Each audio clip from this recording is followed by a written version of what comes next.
Les élus locaux sont nombreux à fustiger la décision de l'exécutif. Point final d'un long feuilleton. L'exécutif a annoncé sa décision d'abandonner le projet d'aéroport de Notre-Dame-des-Landes.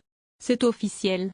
C'est abandonné, a déclaré Philippe Grosvalet, le président de ce syndicat regroupant l'ensemble des collectivités favorables au projet d'aéroport à Notre-Dame-des-Landes Loire-Atlantique. Par cette décision, Emmanuel Macron, NDLR piétine les procédures et décisions de justice. Il piétine nos collectivités locales, il piétine le vote des habitants. NDDL. Mauvaise décision du président de la République, très mauvaise nouvelle pour les 8 millions d'habitants de l'ouest de la France et tout particulièrement pour ceux de la Loire-Atlantique. Philippe Grosvalet @Grosvalet 17 janvier 2018. Quelle que soit la réponse, elle sera mauvaise. La présidente de la région Pays de la Loire, Christelle Morançais, parle, de son côté, de décisions insupportables et inacceptables. Selon elle, c'est la victoire des zadistes sur l'état de droit, un coup de poignard pour le développement économique et l'attractivité du Grand Ouest, a-t-elle tweeté. NDDL. C'est une décision insupportable et inacceptable. C'est la victoire des zadistes sur l'état de droit, un coup de poignard pour le développement économique et l'attractivité du Grand Ouest.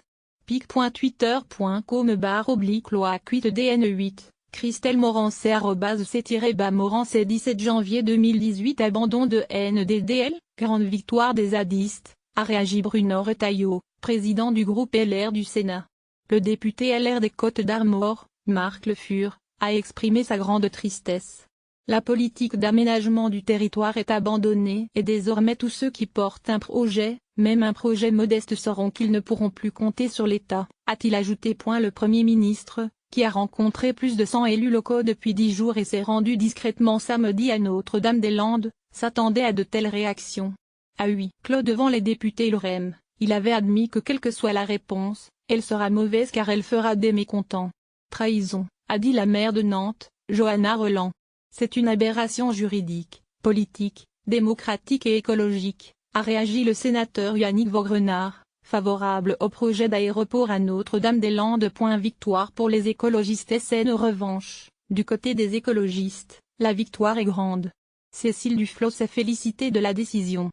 Idem pour Yannick Jadot, déclarant que cette décision récompense des années de résistance locale, d'expertise citoyenne et de mobilisation nationale. Le député Éric Coquerel a lui aussi qualifié le choix du gouvernement de grande victoire, que ce soit pour les opposants, pour l'environnement, pour l'intérêt général contre l'intérêt particulier de groupes type Vinci, a-t-il tweeté. NDDL. Enfin, la raison a prévalu. Merci à celles et ceux qui ont œuvré par différents moyens et à différentes places pour que cela advienne. Une pensée émue pour Michel Tarin. Longue vie aux chaînes. Vivez l'avenir. pic.twitter.com/U5EB5DXJ. Cécile Duflot @Cécile Duflot 17 janvier 2018. L'ancien président du département de Vendée et président du Mouvement pour la France, Philippe de Villiers, lui aussi détracteur du projet, a tweeté. On a gagné. Le bon sens l'a emporté. Et l'intérêt général a fini par prévaloir. La Vendée est dans le camp des vainqueurs. Merci et bravo aux entrepreneurs vendéens qui se sont mobilisés.